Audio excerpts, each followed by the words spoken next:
This is J.N. De La Cruz from Group 2. So, I will discuss the cultural poetics or cultural materialism. So, when we say cultural poetics is a form of literary analysis whose purpose is to discover the original ideology behind significant historical and biological facts about writers, resources, and the art they created.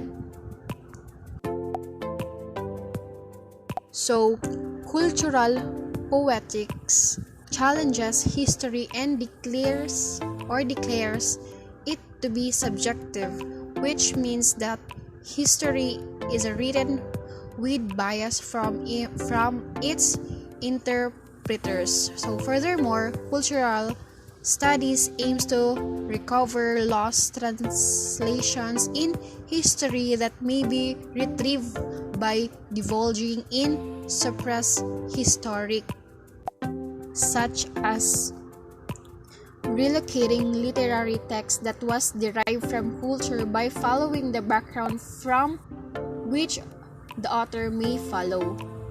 Cultural poetics began to come forward as the direct result of the move of new criticism and its hold on literary criticism. The response and lack of question concerning the nature, definition, and function of the works itself allowed cultural poetics to move past new criticism.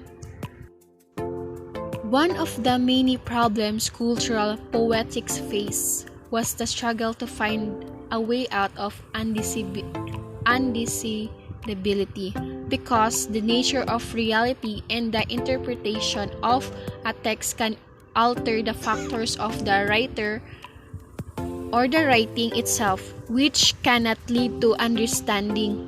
But many new historicists wanted to move past this and simply assert that a text has many possible meanings. Good day everyone. By the way, I'm Janelle Pitano, reporting New Historicism. The American branch of cultural poetics is often called the New Historicism. Its founding father, Stephen Greenblatt, along with a host of other scholars, hold that one culture permeates both text and critics. Just all of society, intricately interwoven, so are critic and text. Example, New Historicism. Examine a book in the context of the period it was written in, the period it was set as a piece of social, political, and artistic thought. Second, if a popular film were to create a new term, New Historicism would investigate culture or people that would be adapt, praise or word that impact it would be had. New Historicists believe that they cannot escape public and private culture influences. Each critic therefore arrives at an unique interpretation of a text, less overtly political than its British counterpart.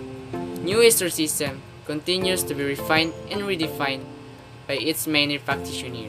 By the way guys, they have 6 parts of New Historicism. First is literature must be interpreted and studied with the context of the history of the critic and the history of the author. Second, acknowledge that any criticism of a work is colored by the critic's belief in social status. Third, the evaluation of how work influenced by the time in which the author wrote, in fact, and examine the theories and books that may have influenced them as well as their psychological background. Fourth, the main focus is to look at the elements outside the work instead of just reading the text, thus it also influences others. 5.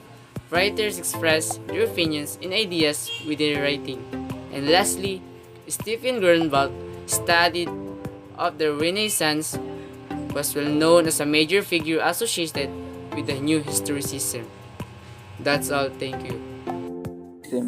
Cultural materialism, the British branch of cultural poetics, is openly Marxist in its theories and overly political and cultural in its aim to find its ideological roots.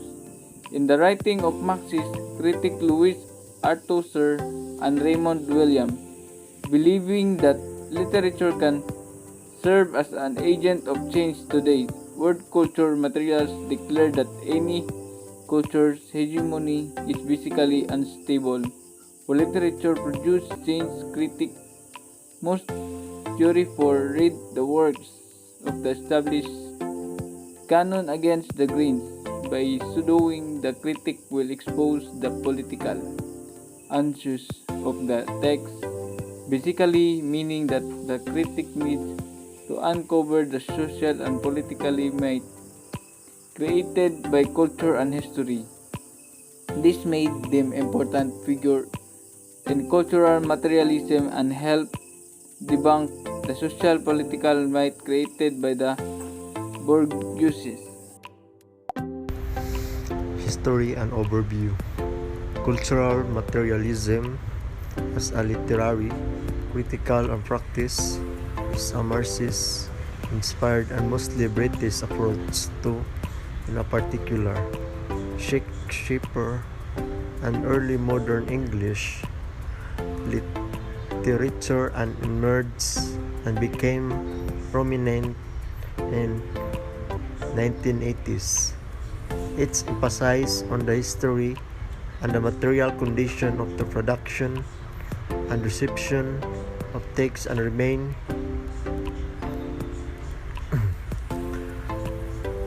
an influence, even it is a political commitment and interventionist purpose have largely been abandoned, ignored.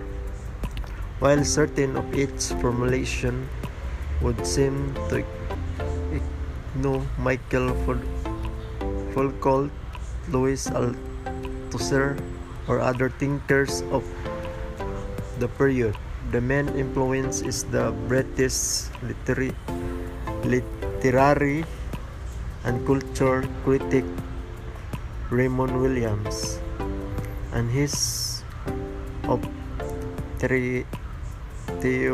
precision following Antonio Gramsci notion of culture hegemony of the orthodox Marxist binary of base and superstructures. For Williams, who coined the term of cultural materialism,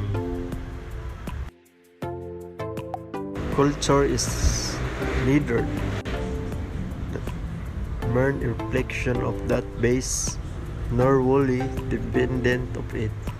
This does not rule out intentional human practice but reject an idealist position in seeing that practice but reject the idealist position in seeing that practice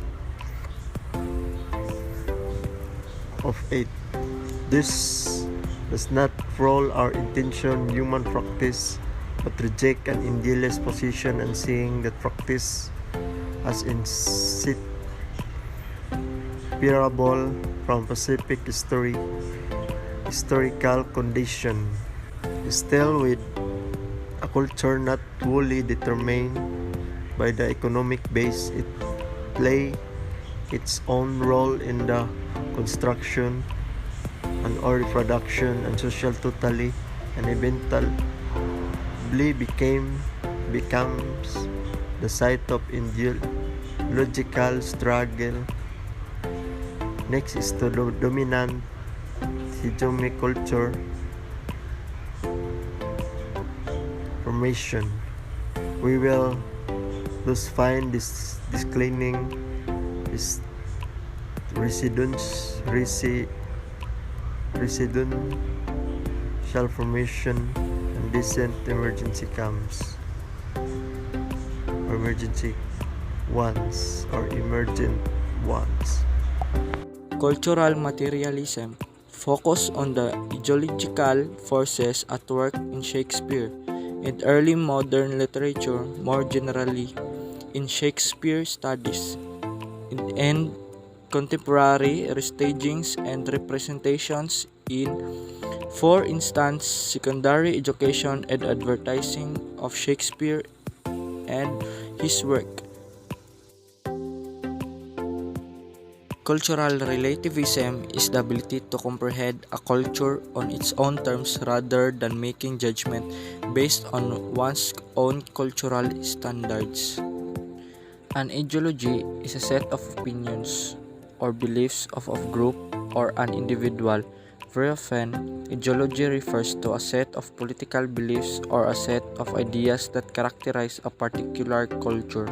Rejecting humanist beliefs in transcendent, a historical truth, and an essential human nature, cultural materialists insisted on historization and argued that Shakespeare and the study of literature in general had been hijacked by conservative humanist ideology that presented itself as timeless and natural and perhaps unwittingly colluded with a profoundly unjust and rapacious social order.